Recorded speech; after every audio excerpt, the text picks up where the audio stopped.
Vasudevasutam Devam Kausachanuramardanam Devaki Paramanandam Krishno Vande Jagadgurum Shri Krishno Vande Jagadgurum.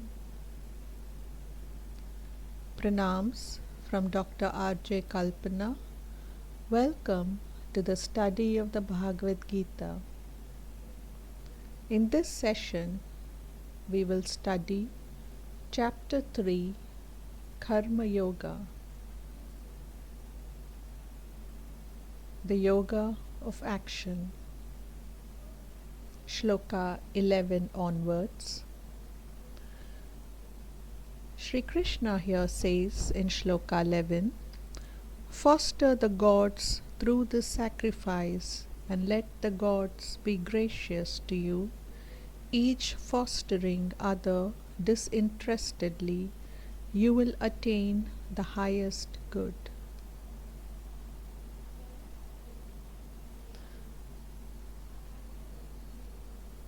And so here Krishna is referencing the word sacrifice as the sacrifices that are detailed in the Vedas, the Vedic ritual sacrifices that are performed around the fire, the homam, and the offering of oblations to that sacred fire in the service of the rishis, the mains, the spirits, and various gods.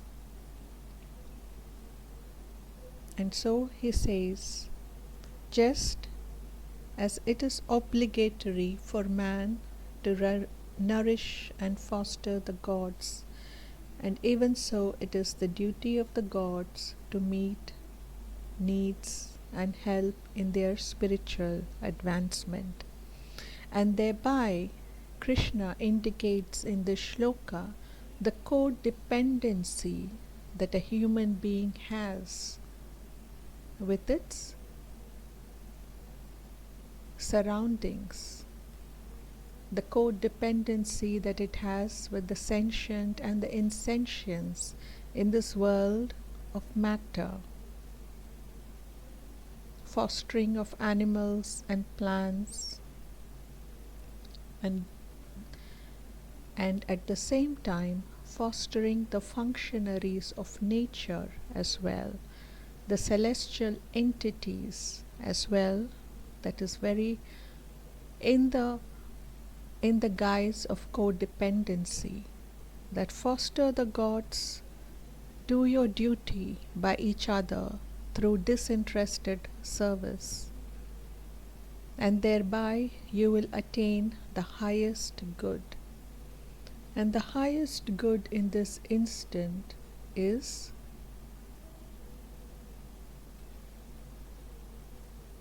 not so much as liberation as that as a degree of spiritual evolution. Shloka 12. Fostered by sacrifice, the gods will surely bestow on you unasked all the desired enjoyments. He who enjoys the gifts bestowed by them without giving them in return is undoubtedly a thief. Now in this statement, Krishna says, fostered by sacrifice, the gods will bestow all desired enjoyments. So now you understand why I said in the previous Shloka 11 that the highest good is not liberation, but merely desires of a materialistic nature by which we approach the lower gods.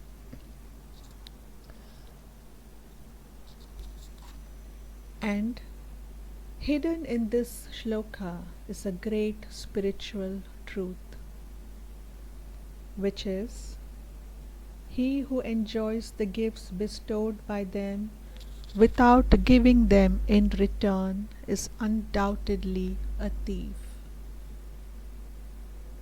This is a very deep spiritual principle that Krishna elucidates. We have no right to take until we have given. We have no right to whatever blessings we might have received until we have made the necessary sacrifice in order to receive them. Essentially, a sacrifice in this instant would be a purificatory ritual, a letting go of desires, of attachments, thereby creating a vacuum in us that makes us worthy enough to receive spiritual blessings, spiritual gifts from the divine, not the materialistic desires that are meant to be fulfilled in such a manner. That is not the highest good that we should be opting for. Chariji, my guru in the heartfulness meditation tradition, once said that which I can give, I can take away, but that which you earn, you get to keep. And there is great wisdom in that statement, because the spiritual masters, the gurus, the divine, out of their infinite compassion towards humanity as a whole, towards their own disciples, will generously bless them with spiritual gifts. But if we have not earned them, what happens? They merely get returned to the sender. If we earn them, we get to keep, and therefore there is no fall in our spiritual evolution. We earn the spiritual stages, the spiritual conditions that the masters and the divine bestows upon us, and thereby we evolve, we progress, where every condition becomes a stepping stone to another one, to another one.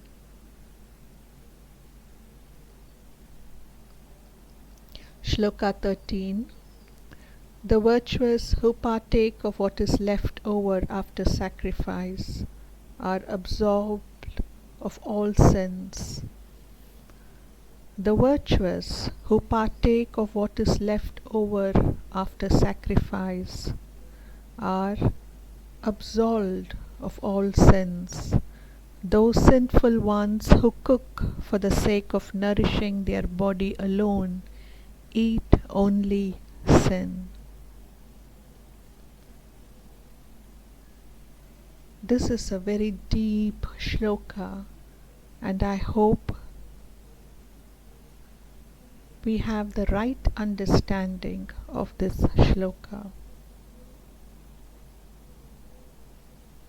So here, in the previous two shlokas, we understood the working order of the universe and the codependence between all the dimensions, the material dimension, the spiritual dimensions, and all the other dimensions as well. In the center is Jambudvipa, which is the Bhuloka, or the dimension of matter. Above us are the 7 celestial dimensions. Below us are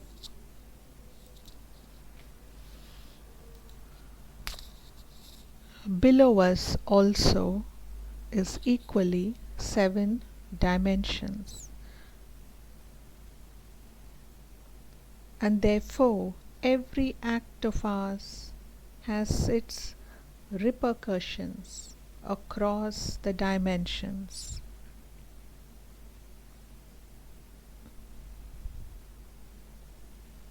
And so, therefore, Krishna says that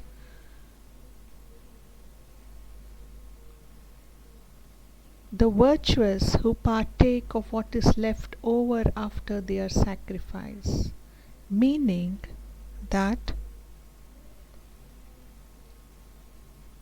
whatever is left over, if they are content with it, contentment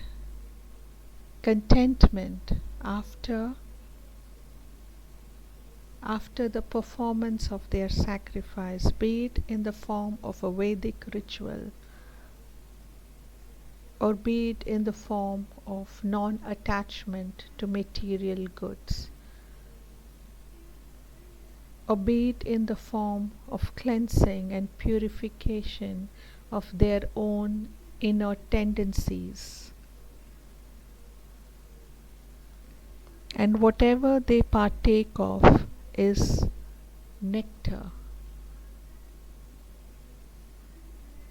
because it takes them that much more further along their spiritual path. And those who cook only for their gross physical body is only further creating bondage for themselves, because there is no purity of action there.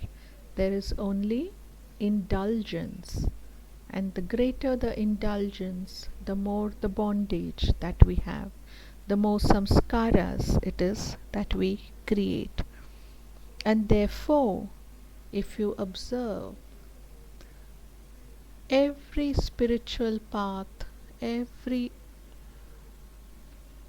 act of spirituality always entails a degree of fasting that is required. And the fasting is not just the fasting of food, it is also the fasting of the senses. What matter of a man is he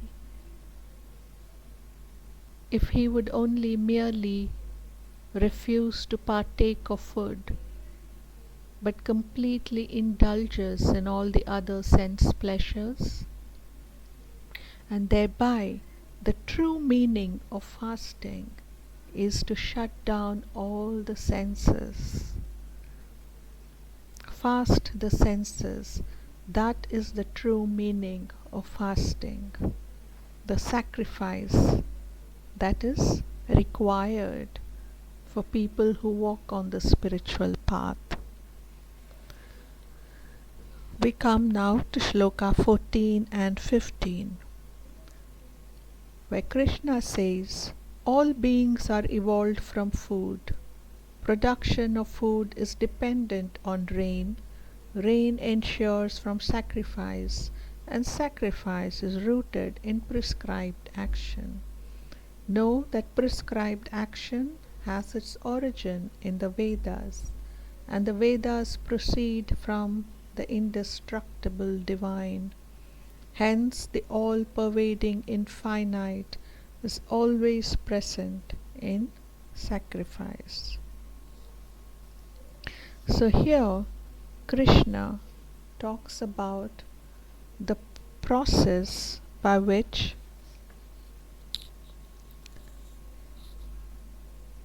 sacrifice is connected to the evolution of a human being. And so he says, sacrifice as ordained in the Vedic scriptures has divine intervention written in them. There is an all-pervasive presence of the divine within those said sacrifices. And these sacrifices in turn have clearly prescribed action. The karma kanda of the Vedas, which are Vedas which contain prescribed actions. At each stage of our life, there are certain duties, there are certain rites and rituals that we need to undertake.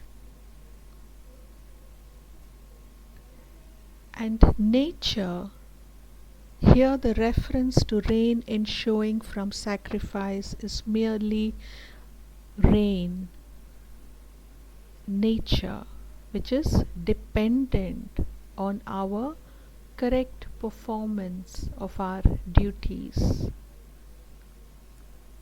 And at one level, it is merely at the world of matter, right?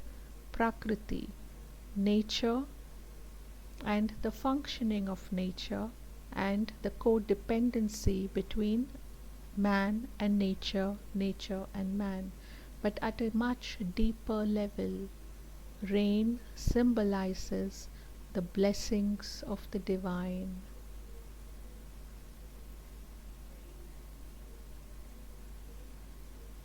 If you look at meteorological charts and observe certain spiritual gatherings that takes place during certain periods of time, and those spiritual gatherings, if they are of the highest purity,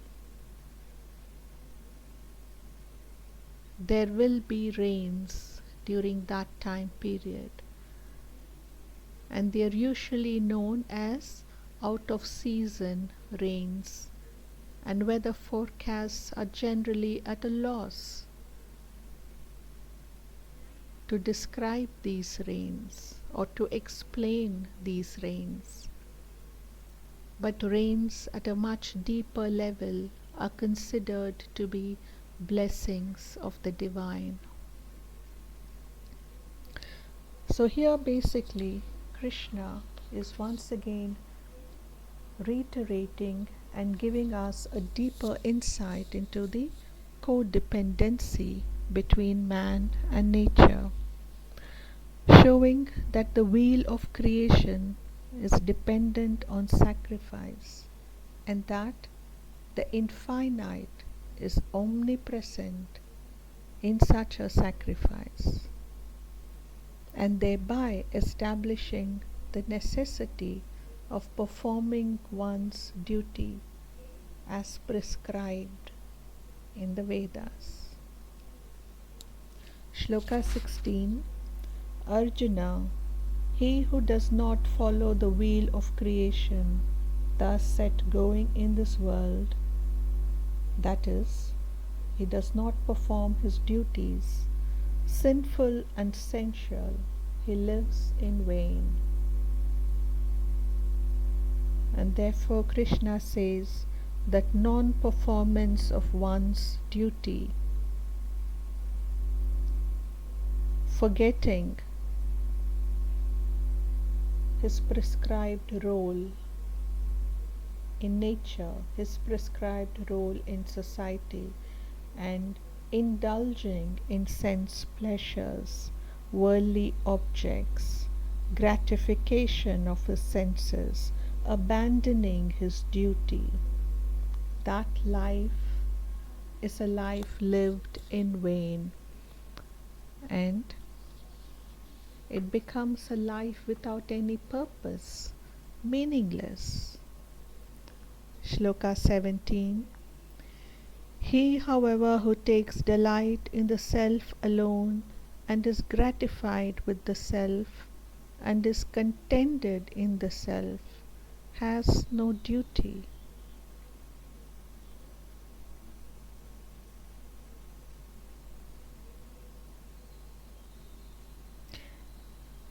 Now this shloka has to be understood within its right context, because here Krishna is referencing the enlightened soul. The enlightened person who is gratified and contented with the divine within themselves. essentially has no prescribed duties that he has to take place. Why? Because he has already attained his objective of God realization, of self realization. And such a soul has no duty because he has all the attributes stated to the God realized soul. He ceases to have any relation with his body, mind, or intellect. That person has transcended the limitations of body, the limitations of mind, and the limitations of his intellect. Nevertheless, he would still continue to live in this world because of his prarabdha karma. He has a certain time period for which he has to remain in this earth dimension, and therefore he will function on earth.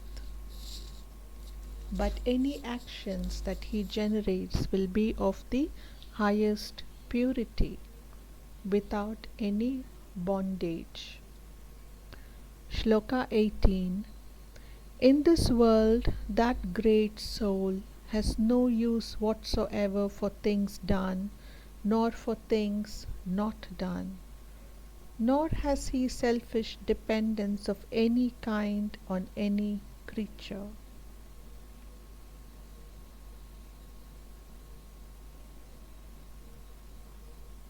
And so once again here, Krishna is referencing the enlightened soul and says that that soul has no worldly end to serve through performance of any action, nor renunciation of any action, for all his needs and requirements have come to an end. There is nothing more for him to attain. He has already achieved God realization. And therefore he doesn't have any selfish dependence on anything or anybody. No more is he bound to this world of matter. So there is no codependency here with the world of nature. He has transcended this world, where he himself has become merged with the Eternal One. Shloka 19. Therefore, go on efficiently doing your duty without attachment. Doing work without attachment, man attains the Supreme. And here Krishna advances the argument that perform your duties without any attachment to the results of that duty. Success or failure does not lie in your hands. And success and failure of any act should be met with balanced equanimity, should be met with the necessary equipoise. And this renunciation of attachment implies the renunciation of desire as well. Because if we have no attachment to the fruits of our labor, we are desireless, and therefore we are renounced all desires, and we have renounced any attachment to said desires as well. And therefore Krishna says, go on doing your duty efficiently. There has to be great skill in action. It is only when we are able to remove our mind from the success and failure, remove our mind from the accolades and pleasures of success that we might receive, or the fears and mockery of failure that we might receive, only then will we have great skill in action, because we are supremely present in that moment in time where we have complete self-discipline, self-control, and mastery over our action. And doing such work, doing such duty without any attachment, man attains the divine. Sloka 20. It is through action without attachment alone that Janaka and other wise men reached perfection. Having an eye to maintenance of the world order too, you should take to action.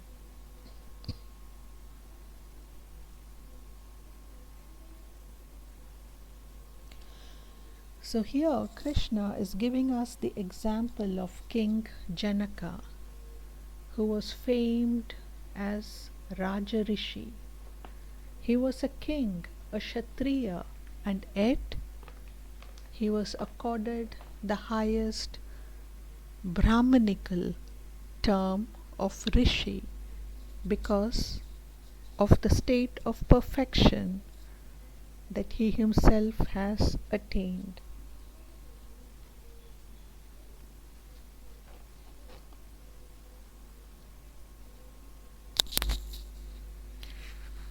And therefore he gives the example of Janaka and other wise men who have reached perfection through action without any attachment. And therefore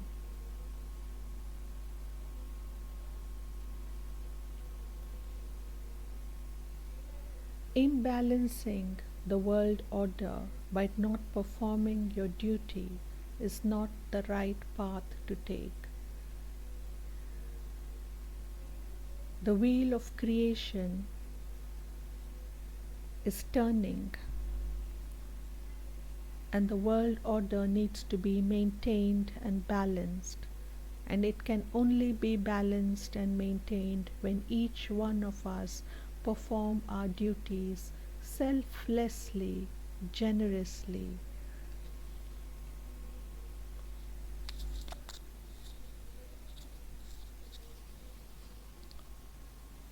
Sloka 21.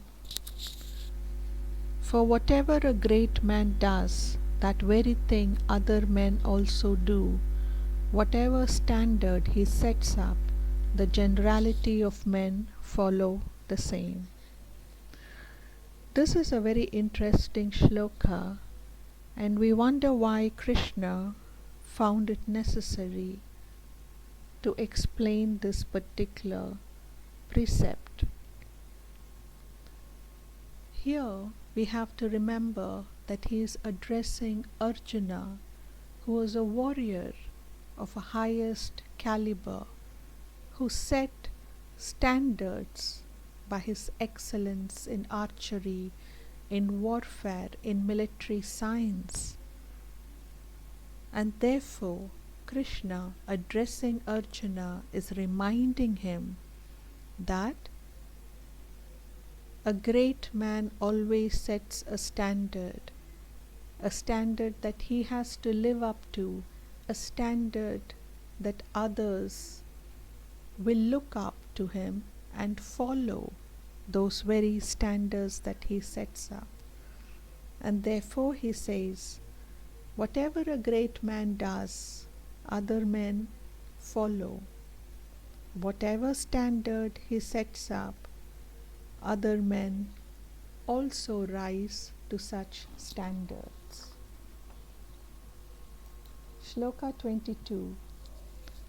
Arjuna, there is nothing in all the three worlds for me to do. Here,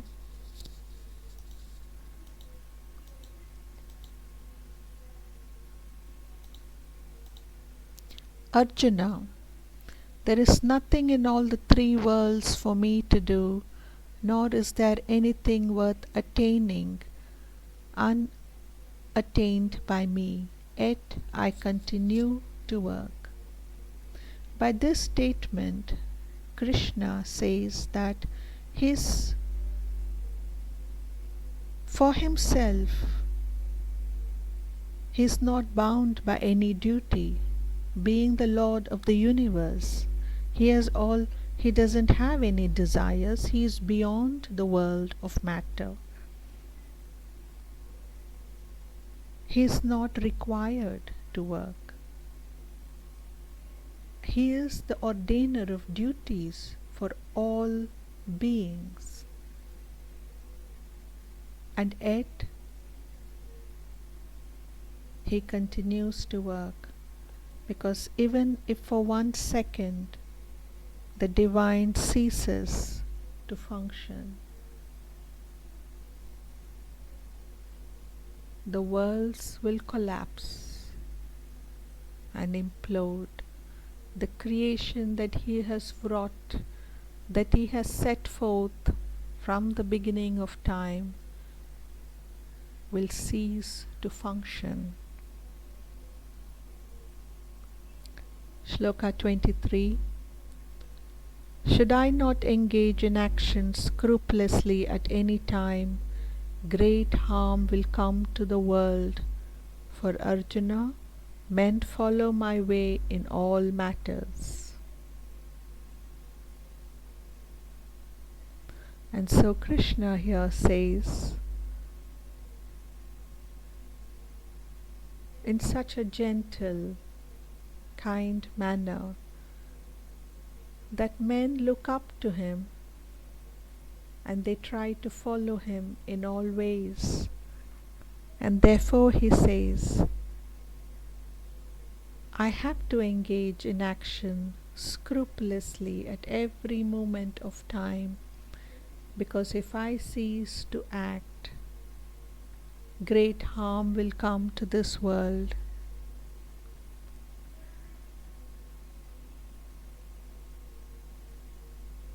And therefore, in order to teach men how to act, how to proceed,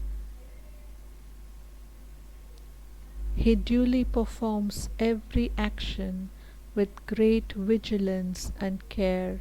So people, once they begin to imitate him, will also be able to follow the path that he has shown upon for worldly happiness, and more importantly, for achievement of the highest good. Shloka 24. If I cease to act, these worlds will perish. Nay, I should prove to be the cause of confusion and of the destruction of these people. And so, he finally concludes by saying that it is not just the harm that would accrue if he did not perform his duties, but that if he renounced action, then the entire creation will collapse. The entire cosmic creation will be destroyed. Natural calamities will take over.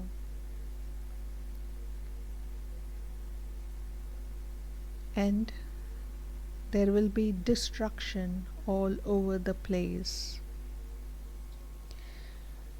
And so we come to the end of this session. Om